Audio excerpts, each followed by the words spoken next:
Sesuai Undang Dasar 1945 pasal 28 ayat 3 itu bebas untuk berserikat dan berkumpul untuk mengeluarkan pendapat seperti itu. Jadi dilindungi undang-undang, jadi tidak ada sanksinya. Semua ada aturan-aturan. Sebenarnya apabila jenis FPI baru dan sebagainya, kalau dia ingin menjadi satu ormas, harusnya mengikuti aturan-aturan yang berlaku. Kalau yang radikal, yang bikin kacau masyarakat, yang bikin resah, bubarkan aja. Kalau menurut saya pribadi, saya sih setuju aja kalau misalnya ormas tersebut meresahkan warga. Kalau emang mau dibubarkan ya, saya sih setuju aja. Tapi saya berharap kalau memang ada perubahan nama yang mungkin mirip-mirip sama dengan bukan berubah tadi, baru katanya. Selayaknya karena produk organisasi besar, perkumpulan besar, bila mana nanti meminta izin untuk melakukan keramaian atau melakukan kegiatan, itu yang mungkin sulit untuk diberikan izin oleh organisasi yang baru. Apabila dari FPI ya model baru apapun namanya ternyata tidak mendaftarkan atau tidak mengikuti dengan aturan-aturan yang berlaku, artinya di sini ada kewenangan dari pemerintah untuk bisa melarang dan bisa membubarkan.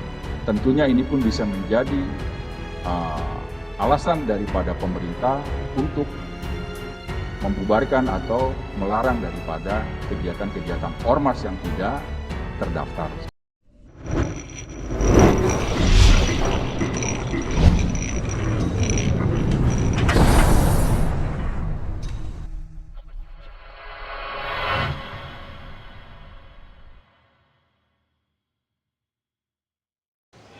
Jaksa Agung Sanitiar Burhanuddin memerintahkan kejaksaan di seluruh Indonesia mengantisipasi pembentukan organisasi masyarakat atau ormas baru Front Persaudaraan Islam.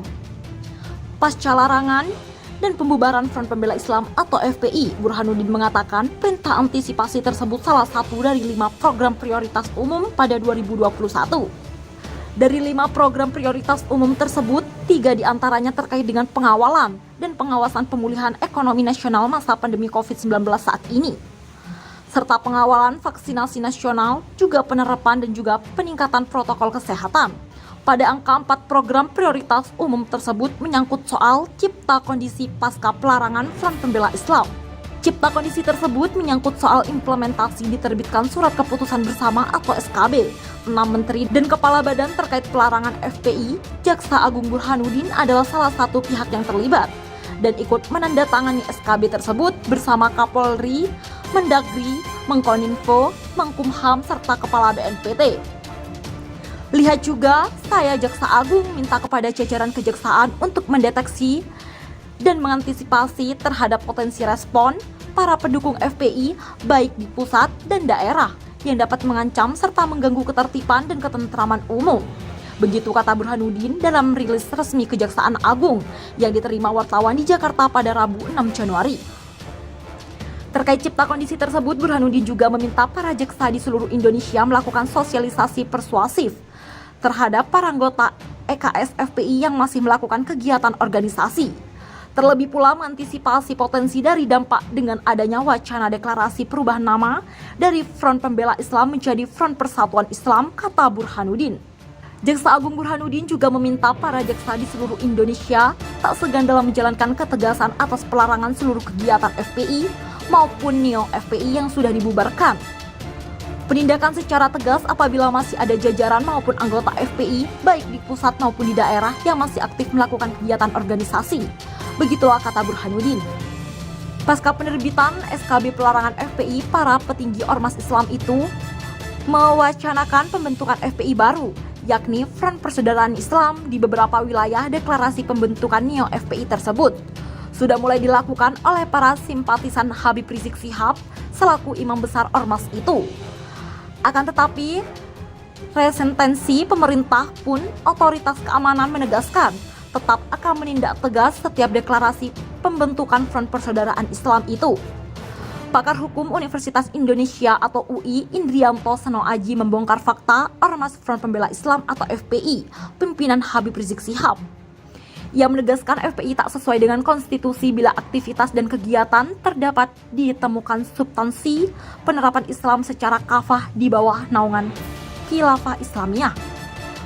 Ada nama dan kata NKRI bersyariah, ia jelas bertentangan dengan konstitusi dan perundangan yang berlaku di Indonesia.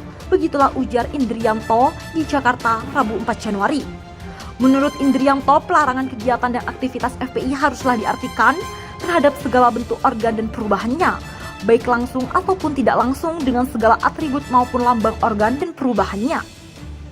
Karenanya lanjut dia, pelanggaran terhadap larangan itu sebagai bentuk pelanggaran hukum yang baru, apalagi dengan visi misi yang ditetapkan tidak mengakui Pancasila, Undang-Undang 1945, dan Negara Kesatuan Republik Indonesia.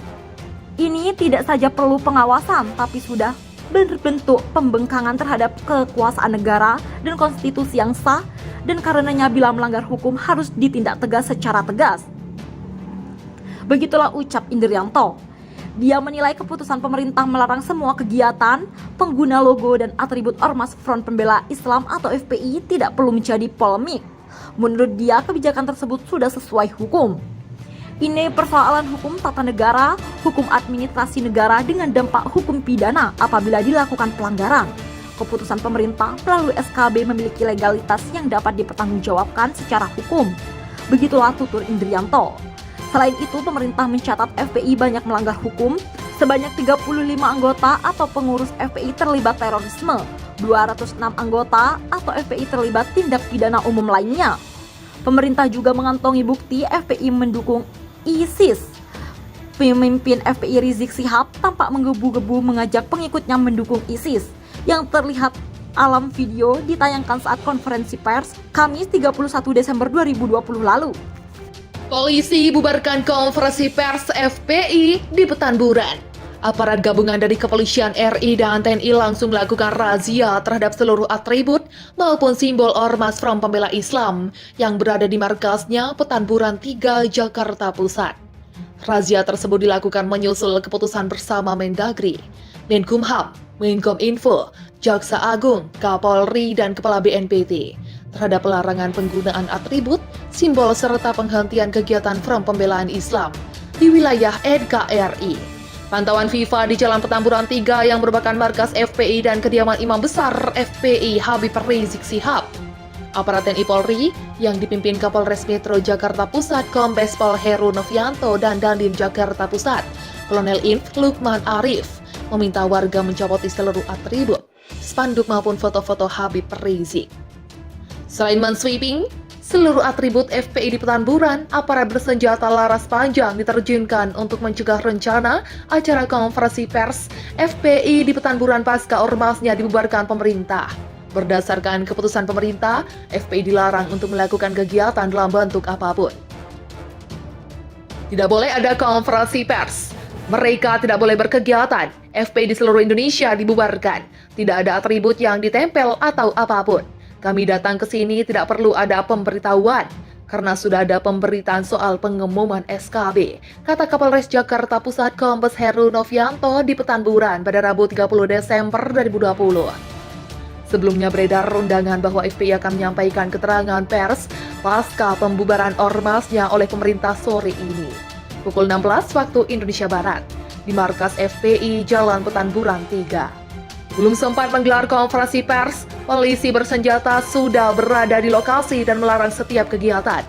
Tim kuasa hukum FPI yang terlihat di lokasi, Aziz Yanwar dan Sugito Atmo Prawiro, mengaku terkejut dengan banyaknya aparat di markas FPI dan melakukan penertiban. Ia memastikan FPI akan memberikan keterangan pers secara online. Nanti kompersnya akan disiarkan lewat YouTube, ujar Aziz.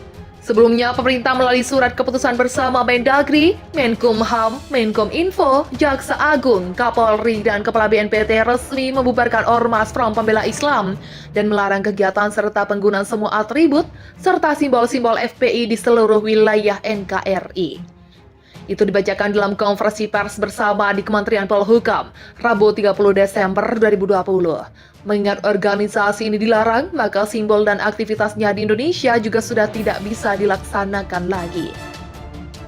Memutuskan menetapkan keputusan bersama Mendagri RI, Menkumham RI, Menkominfo RI, Jaksa Agung RI, Kapolri, Kepala BNPT tentang pelarangan kegiatan penggunaan simbol dan atribut serta menghentikan kegiatan FPI. Menyatakan FPI adalah organisasi yang tidak terdaftar sebagai organisasi kemasyarakatan, sebagaimana yang diatur dalam peraturan perundang-undangan, sehingga secara de jure telah bubar sebagai ormas.